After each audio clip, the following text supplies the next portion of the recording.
Hey, it's Benji Cole, son of Al Cole. And on the line with us today, we have Robert Joseph O'Dowd. And we're going to be discussing his amazing book, A Few Good Men, Too Many Chemicals. Toxic Exposure of U.S. Marines in Government Lies. Now, it's available for purchase through Amazon as well as BarnesandNoble.com. And people, I do want to quickly take this opportunity and point out that Bob was brought to our network, People of Distinction, today by one of the best advertising firms in the business. And of course, I'm talking about Stellar Literary Press and Media. So listen, if you're a writer out there and you've written a book and you need help moving it, well, I'm going to give you some fantastic advice right now. Contact Stellar Literary. They're one of the best in the business to do it. And people, this is what they specialize in. So head on over to stellarliterary.com today and gather all of the ways that they're going to help you maximize your creative potential. And listen, it is an absolute delight to have Bob here on the line. Right there in his, technically not the title, the subtitle, you're going to have a great understanding of the conversation that we're about to have. Now, I want to make sure that I point this out. People, we're just going to scratch the surface here today. I promise you, by the time we're completed, you're going to run to Amazon and Barnes & Noble and purchase your copies because you're going to want to gather the rest. Okay, now this is a tragic, true story. It's an investigative report of what U.S. Marines and their families were exposed to while on duty. Now, listen, Bob has witnessed this firsthand because he unfortunately was exposed to a lot of the chemicals that we're going to be talking about today. So understand that everything that he's saying is coming from direct experience, and there's something about realistic stories. There's something about stories that are based upon true events that just raise the stakes, right? It just makes the hair on your neck stand up. And this is what we have in store for you today. So do me a favor, sit back, strap in, and get ready for a wonderful ride, because Bob's about to take us on one. At the end of the day, he's the expert. He's written the book. He's done the research. He's going to be able to articulate everything much better than I ever could. Bob, welcome to People of Distinction, first and foremost, and thank you very much for being a guest. How are you doing today? I'm doing great. Thank you. Appreciate it. Absolutely. Absolutely. Bob, listen, we're looking forward to this. I know from doing research in preparation for this interview and also the pre-screening call that you and I have had, your story is remarkable. Your story is something that is, really, something almost based out of a horror film. And if we didn't have you here to discuss it, there might be some people that would categorize this as a conspiracy theory. Now, we know that it is anything but, because you have lived it. You've been exposed to this, and you're going to be able to tell us firsthand exactly what happened. So without further ado, Bob, well, actually, you know what?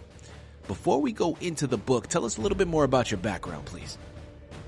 Okay. I joined the Marines at 19 years old in 1962 with a friend of mine out of high school. I planned on going to college, didn't have the money. We had a draft then. So I thought, what the heck, well, he was joining the Marines. I thought, the Marines are kind of tough. Their reputation is well known. They don't take prisoners. Paris Island is not a place you want to go and have a good time with. We have good times there. Anyway, what happened was we joined in January. I joined in January with David Cloder in 1962. And we had an interesting thing. We joined the Philadelphia Navy Yard. The guy that gave us the oath of enlistment was a World War II Marine veteran. And I went down with Dave's father and mother, and Dave's father had been in the Army in World War II. And he's counting the ribbons this guy had on his chest, what battles he was in. I said, oh boy, we're going to be some real stuff here. Then we went to lunch after signing the papers. And of course he said one thing, look, you guys, you can walk out of here if you want. And it's a dead issue. You're out in the Marine Corps. Make up your mind before. Once you sign those papers, you're in. We signed the papers and we went off to the mess hall in Challenge to have lunch. I got my first waking of what it was going to be like. We got down this line, kids out of high school, really, standing in line with a bunch of other guys. Maybe there were about 12, but maybe 12 of us there. And the entire mess hall, Philadelphia Navy Yard, had to be at least 300 Marines there. They must have done this before. All shouted out and at one voice, "You'll be sorry." Oh my God! I said, it was a chilling experience, right? These guys were serious. I thought, well, this is just starting. So we finished our lunch, and then from there we got onto that was a vehicle of some sort. It wasn't a truck, but it was kind of a head truck. And then drove down to the Philadelphia train station, which then was the Pennsylvania Railroad. And then we got, as our first and only ride on it wasn't a bad ride. We went from Philadelphia to right down to Parris Island, actually a place called Yamasee, South Carolina, which used to be the receiving depot for Parris Island. Then we got interesting stuff. We'd get off the train, get off my bus, that kind of thing. Get off my train now. A couple of big beefy guys that look like they could tear you apart. We're scared. We are really scared.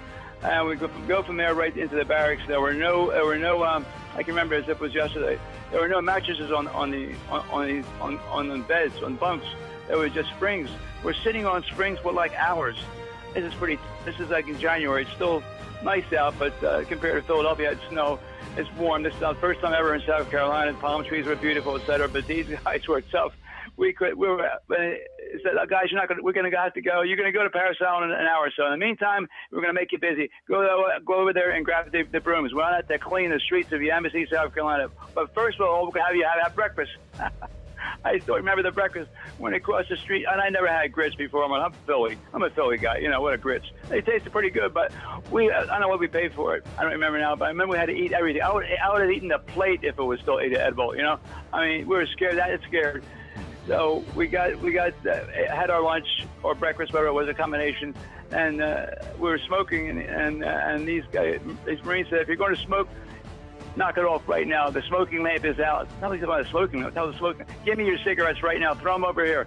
Well, I was a smoker, I dashed them right away. So what the hell? I got to go off smoking? These guys are tough. So we get on the bus and we go down to how long the trip was, I don't remember nowadays. And we're throwing, the guys who did throw their smokes out, we're tossing them out the window of the bus. That's how scared they were. So we get down to Parris Island, and we weren't forming right away. We had to go to a receiving barracks. We got to form this platoon. We're initially going to be a platoon 308. If you saw a Full Metal Jacket, believe me, up the scale of violence by a factor of 10. I'm really serious. That's how tough it was. So we go to this receiving barracks. We were overnight. That's not too bad. We had some smokes left. We're smoking outside, and the sergeant said, "Okay, break's over. We're going to whatever it was, lunch or something else," and we had a timeout. So at that point, we're all day there, and then we finally went to bed at night. And we're talking about going to bed. Oh my God. Just like in the movies, the vehicles go off and all that kind of crap. This is all new to us. We're kids. We're scared deathless. We didn't know what was going on. And eventually, the new drill instructor, a guy named Sergeant Fuller, who had been a Korean War vet, talk about a tough guy. He was in the Chosin Reservoir. This guy didn't march back. He had to fight back from the Chosin Reservoir to the nearest port. So I think was, not really sure. I think it was Wusan. I had to check it really. It was a single road. It's a single road. Not there's that. You got talking 10, 20,000 Marines having to fight their way out from the Chinese who are bent on killing them. The Chinese are on the hills. They're surrounding this single road, and you've got a column. A long column of Marines fighting their way back, and they're being shot while they're going down this road. Can you imagine this stuff? Unbelievable. So the guy who had post-stress from the Korean War, he was not shit, but he saw the effects of war. He used to shake in the hut we had for the guy. He had malaria. He was really sick. He was a good guy, though. I won a Silver Star. You don't get Silver Stars in the Marine Corps for nothing. They don't give out medals like they do in other services. You have to earn it. But this guy was tough. He eventually died, but years later. But at the time, we didn't know what to do. We're just whatever he said, jump, we jumped. It was sir out of the first word out of your mouth will be sir. The last word out of your mouth will be sir. Yes, sir. That's what we're doing. And people got knocked around. He liked me for some reason. I don't know why. I'm a small guy, 5'7", 150 pounds. I'm not big. The rest of the guys in the platoon were pretty big. Marines aren't too small on the average. The ones I saw in the Marine Corps guys were pretty much 6 foot, 5'10", whatever. They were bigger than me. I'm in the platoon. I was the last guy in because you're small, and you're in a company. You're at the end, and when they go for a forced march, you're running. They're going for a march. You're running. So if it's a 20-mile forced march, they do the march, and I run 40 miles. But the training is pretty much what you see in Full Metal Jacket. The screaming was right there. I mean, it was like we had juniors or junior DIs who didn't particularly like me. One guy looked like he was built like a linebacker, made 190 pounds. I don't know why he didn't like me. I didn't do anything to cause him to dislike me, but for some reason, this guy used to look at the mirror. I think it was mirror, mirror on the wall, who's the favorite one of all? He loved himself, and one of those things. He was a cocky Marine. I tell you the truth, I didn't like him too much. A couple of reasons for saying that. I got beat up a couple of times. Hurt pretty bad, but I didn't break anything. I was tough as a kid, and I could handle that. If I'm Philly, I could handle this stuff. It wasn't a problem. But he was not a guy you want to play with. I'm not gonna give his name. I want the guy to get hurt. He's probably still alive. If he is, he's still old because I'm 80 years old. He's got to be like at least 10 years older than me. He's probably 90, so he's probably dead. Nevertheless, I'm not gonna give his name. The name's in the book, but I don't want to give it over the air. But we went from there. It was a learning experience every day. So, talk about, oh God. If you see the movie Full Metal Jacket, you know what we went through, except it's a lot tougher. And it was, if you can imagine going through that as a young kid, not knowing which way's up, you can see what it's like. It makes an impression. And one thing that did happen that was good for us there was that a guy named Jetty Rivers, who was a staff sergeant, black man from Alabama, didn't have a prejudiced bonus, a great guy. He took over from Fuller because what happened was Fuller got into a situation where a private, we took a swing at him. He got caught, and the battalion commander says, "I got to get this guy off the field. We'll have to get somebody else in there." So Fuller comes in one day. We not only have two staff sergeants, they were two senior drill instructors. One's a white guy, that's Fuller, and the black guy is Jetty Rivers. And Jetty was turned to be a great guy later on. He was in 1-9 in Vietnam, 1st Battalion, 9th Marines. They lost 800 men in a year, and they're called the Walking Dead. It was a terrible place to be.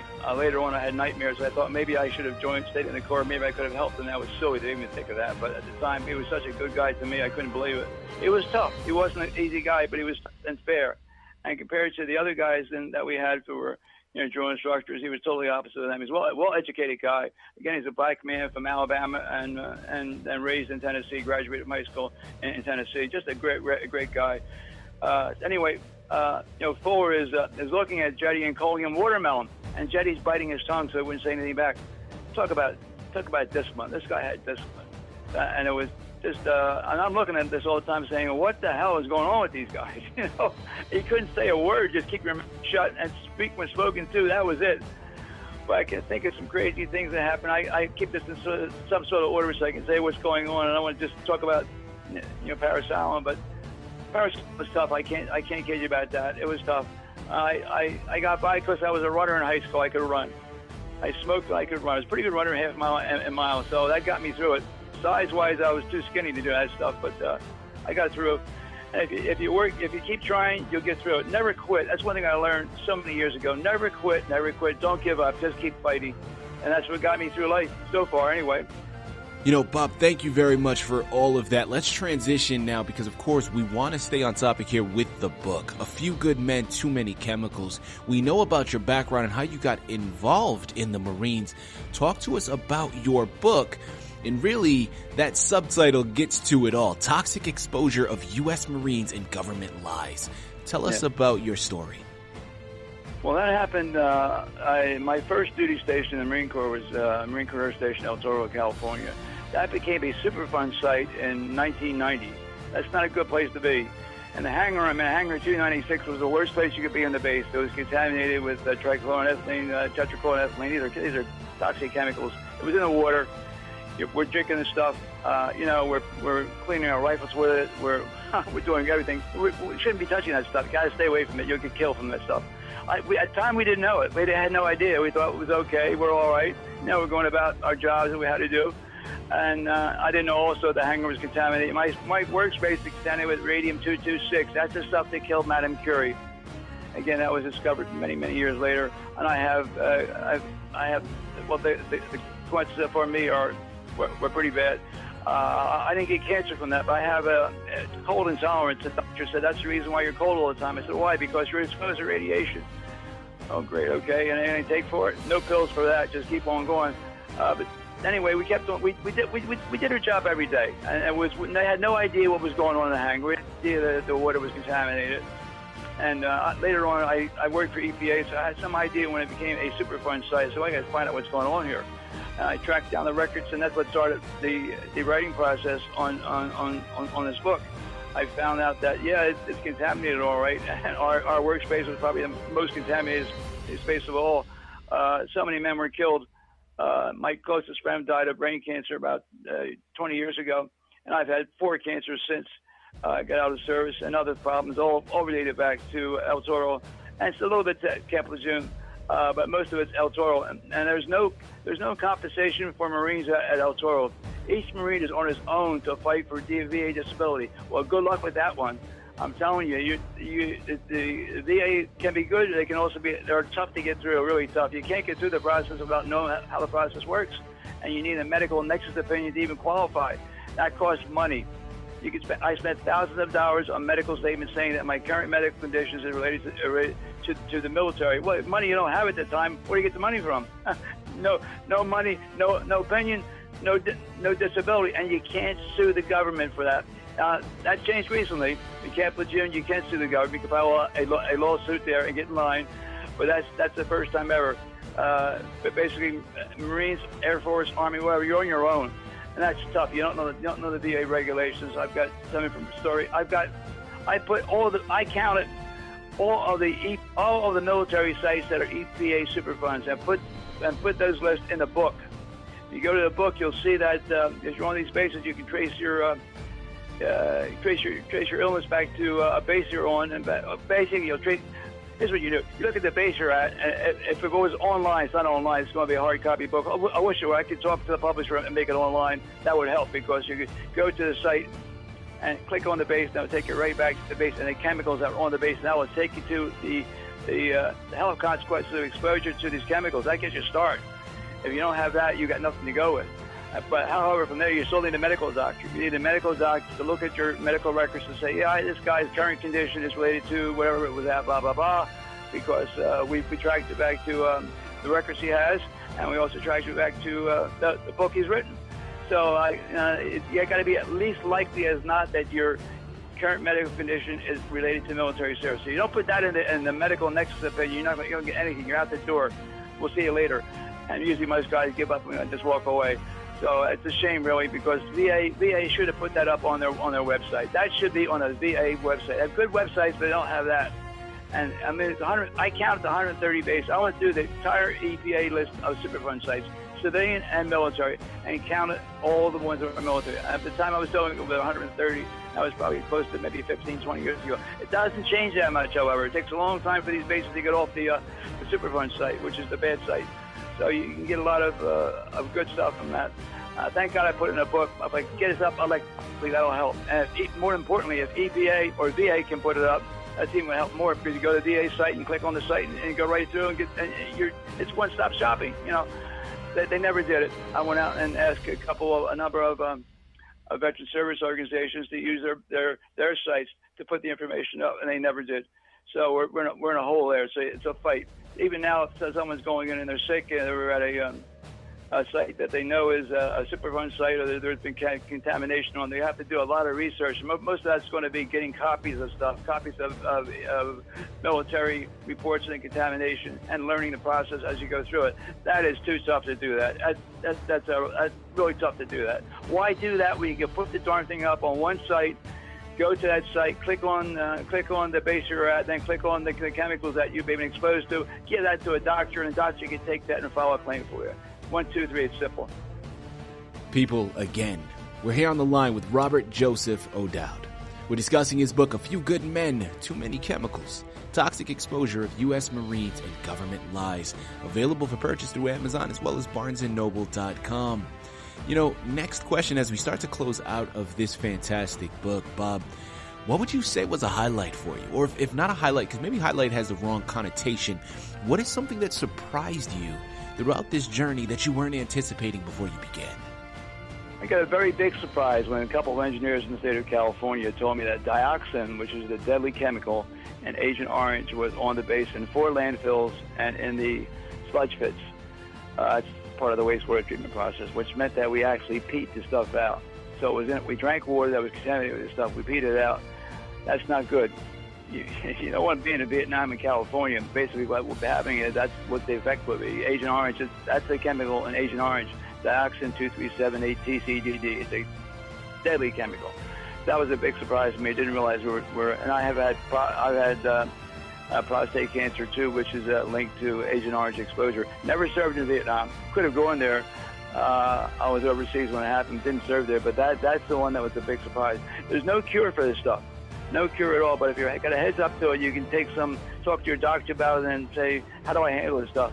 You can be tested for it, and you can hopefully you can push EPA or VA rather for a compensation. It's going to be tough because they're not going to admit that dioxin was on the base, yet it's there. Because, number one, the Navy and the Marine Corps never published it. So the state of California has it as one of the most listed as one of the tragic chemicals of concern, but it's listed in any Navy report or any EPA report. Why? Did they deliberately how could they miss this stuff? I mean, dioxin is one of the most chemicals known to mankind. You can see from the people who have been in Nam, et cetera, exposed, and people who have been in the burn pits in Afghanistan and Iraq, because guess what? You get dioxin from incomplete combustion. It doesn't have to be from Agent Orange, and that's what happened at El Toro. Oh, they used Agent Orange, no question about it. But they clean up the grass, make it look neat. But they also had landfills. They burnt the landfills, reduced the volume of junk in there, and what you get is incomplete combustion. The residue results in dioxin 2,3,7,8, that deadly chemical. So it's in 4 of the landfills. It's also in the sludge pits, which meant that we were drinking the water and then peeing it out in there. Very dangerous stuff. Very dangerous. People, this is, listen, I'm telling you, this is gripping stuff. And remember, this is all based upon true events. This stuff actually happened. Bob is living proof of this. Now, listen, I know I can sit here and I can talk to him for hours, okay? Because I am that much engulfed in the conversation that we're having. And I know you all are as well. But you remember, you got to head on over to Amazon and Barnes & Noble. You got to purchase your copies. We're going to switch gears here because this is not the only book that Bob has written. Now, he has another book that he's written called Treachery. Now, since we have a few extra minutes here, Bob, quickly go into that other title and tell us a little bit more about your novel, Treachery. Okay. Glad to. Well, the novel is it's a true crime story. And it's a horrible story because a lot of men died. Arrow Air 1285 crashed in Gander, Newfoundland in 1985. The government admits to at least 256 casualties, but that's BS. The aircraft had 58 people on it. I know that because the pilots had a complete manifest at 3 stops from Cairo. Completed one there saying 259. That was 100 or 200. Let me get these numbers straight. 259, 258, 259 was another accident. 258. That was 250 troops and 8 crew members, all dead. Nobody survived this thing. Now, what happened? Well, we don't know. We're trying to find out what happened. And in the research, it looks like the CIA is involved in it. They don't want to hear that, but guess what? That's what it comes down to. They bought the CIA purchased incendiary devices from an Arizona manufacturer, sold only to them.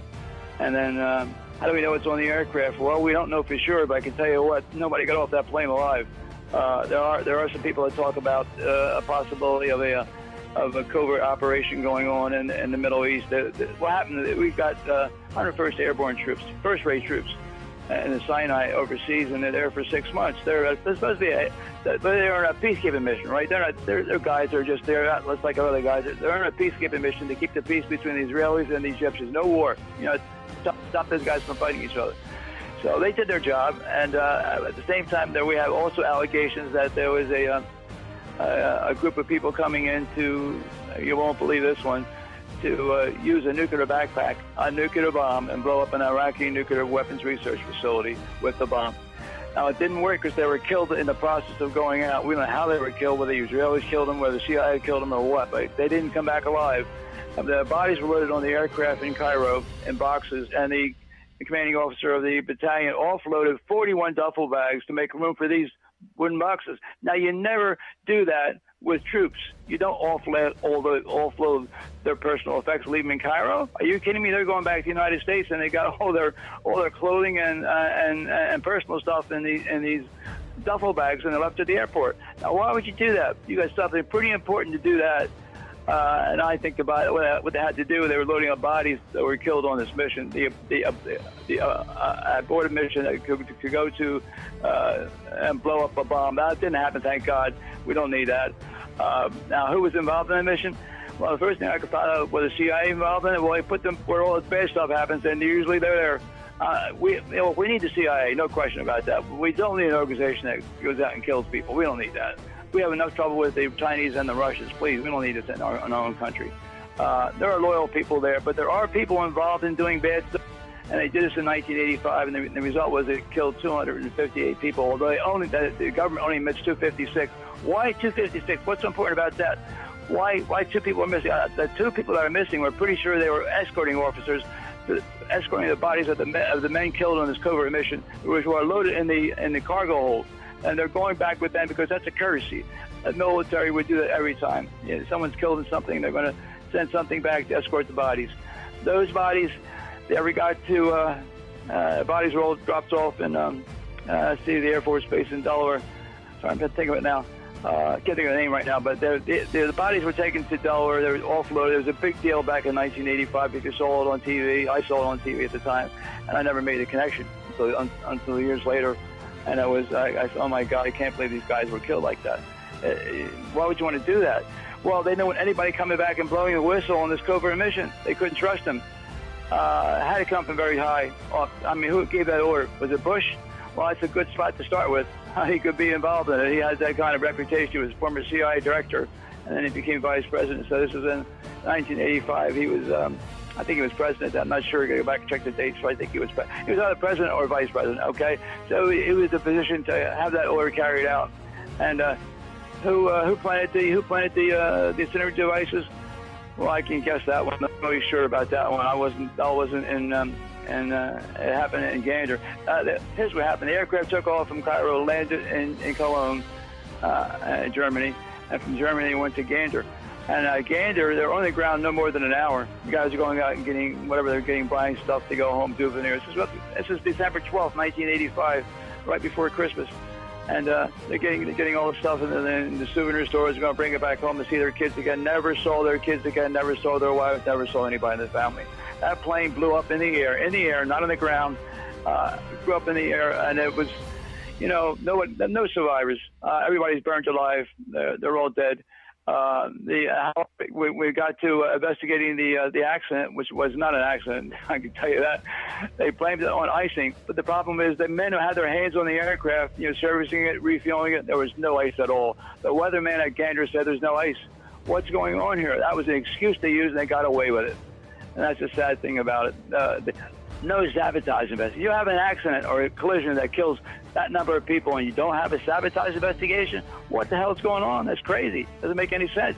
Right away, that got my attention. I got this story initially from a retired homicide cop in California, Bob Romaine. Good cop. He really has the nose for that kind of stuff. And I said, Bob, I just got finished writing about Colonel Sabo, who was killed at El Toro. Give me a bigger one story. I got to research this stuff. I can't just write the stuff without doing the research. And he said, well, you can do it, Bob. I said, oh, God, here we go again. So that was more time devoted to that. And we did it. That's the biggest story in treachery. The next biggest one is the murder of Colonel Jim Sabo at El Toro. And they made a really big mistake here. How do I know it's murder? Because the commanding officer at El Toro was a guy named Wayne Adams, Brigadier General Wayne Adams, and the commandant of the... Adams sends a message to the commandant of the Marine Corps reporting the death of Colonel Sabo the night before he's killed. Now, whoa, you can't do that. And he calls it suicide. And he names the weapon that was going to use to kill him, his 12-gauge shotgun. I said, right away, I don't care what you do forensically. This guy sends a message to the commanding general, 4-star general of the Marine Corps, saying that he died. Well, he didn't die. It was in the message the night before. Yeah, he died the next day around 9:54 in the morning by the shotgun, and he's dead. So this is but you don't report that stuff. You report it like that. You already committed homicide by doing it. It's premeditated murder. and premeditated murder in the Marine Corps, and if you're accused of that and charged with that, guess what? You go to jail for a long, long time. Usually it's the people who do that kind of stuff, it's a life imprisonment, minimum, or death penalty. So it's very serious stuff. Anyway, the reason why was Colonel Sabot killed? Well, Colonel Sabot was killed because he had a reputation as being a straight arrow Marine. He was relieved from his duties. He had about 28 years in the Corps at the time because of supposedly abuse of government aircraft. Believe me, he's the last guy in the world to ever abuse government aircraft. This guy was a straight arrow, not really a stickler for doing things, but a straight arrow. Honest guy. He would never tell a lie. And he was pressured to tell a lie. He said, well, Jim, all you got to do is just simply say you abuse the aircraft and accept an Article 15, which is a minor little charge compared to a court-martial. He told the guy who was telling him this, his next-door neighbor, Colonel Joseph Underwood, I'm not going to do that, Joe. I'll take a court-martial, said. I'll go to a court-martial and I'll plead my innocence. And then it's all have to come down. Don't do that. Don't. And there's a screaming match between Joe and the Colonel. And Colonel, his wife witnessed the whole thing. They couldn't believe it. Underwood was out of his mind. Well, that night, the message goes out. With Underwood sending the message, you better believe it, because the message has the time of death. How do you write the time of death on a message the night before the death takes place? You can't do it unless you're trying to fake it, trying to look like you're making it happen the same day. It's sent out on 21 January 1991. He's killed 22 January 1991 at 9:54 in the morning. Who killed him? I really don't know. Nobody really knows. I have some ideas who could have done it, but I don't want to speculate on that. But we don't really know. There's no names. He's not, according to the official report, he committed suicide. That's been ongoing for 32 years. Come on, guys. I mean, the Marine Corps has got to straighten that out. I mean, they know what happened. The least thing they could do is say, look, we're not sure who did it, but guess what? It's not suicide. It's homicide. I mean, you got a message. I got the message. It's in the book, from one general to a 4-star general saying, hey, the night before he's actually killed, he killed. It was as if he was murdered. He committed suicide. He didn't commit suicide. You murdered him. People, listen, you can hear the passion in his voice, which for me, that just makes it enticing. That makes it all the more engaging. Now, if you're like me, you're at the edge of your seat, you're hanging on to every single word here, and you're already heading on over to Amazon and Barnes & Noble purchasing your copies. Everybody else, you need to wake up, okay? You're clearly asleep. I'm going to say it for you once more just to reiterate it. The title is called A Few Good Men, Too Many Chemicals. Toxic Exposure of U.S. Marines and Government Lies. Amazon and Barnes & Noble are where you have to go. Check out his other book, Treachery, as well. And of course, Robert Joseph O'Dowd is the author you have to thank for bringing it to your table. Get lost in it and understand that there are things happening that aren't necessarily mainstream, that aren't being talked about, but that doesn't mean that they aren't happening. This is a fantastic book to add to your shelf, an even better gift to add to someone else's. Head on over there today and get lost in it. Bob, this has been an absolute pleasure, man, a true delight. Thank you once again for being a guest. God bless. Thanks for calling. I appreciate it.